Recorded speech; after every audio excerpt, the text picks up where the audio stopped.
How many words is too many on a thumbnail?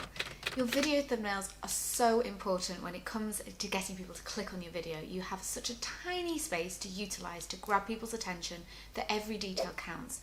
And when you think that most people are actually viewing on their phones too, you have a space of a few millimetres by a few millimetres to try and cram a lot of important elements into. And your thumbnail text is arguably one of the most crucial elements. So just how many words should you use? Well, the first thing to say here is that despite what I've just said, some people may choose not to use any text on their thumbnails at all, but it really depends on the nature of your YouTube channel. You can definitely test it, and you should, but text is better, say, for an educational channel or a how-to channel such as this one. And bear in mind as well that some people pay more attention to the thumbnails than the actual video titles themselves when their videos appear in search. So text is a really good way of grabbing people's attention. So text can be a really good idea, and it normally is, to be fair.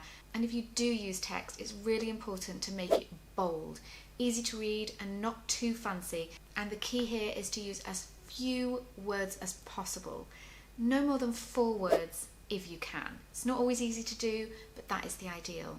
You can also use graphics to draw attention to what you want people to notice, and colour also can pull people to specific things too. Now, when people are viewing thumbnails on a mobile, the more text you cram in to the thumbnail space, the less visible it is.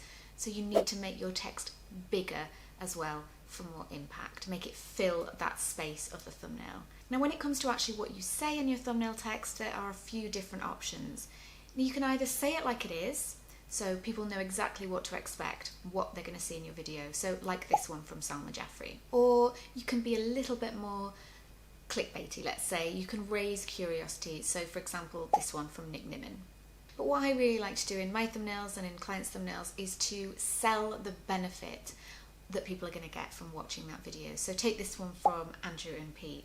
What you're grabbing people's attention with is the actual benefit that people are going to get from watching that video through. What is going to be the end result?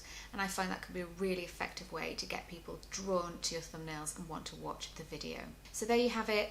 Use as few words as possible, no more than 4 ideally if you can. Don't forget to like and subscribe if you've enjoyed this video, and I'll see you next time.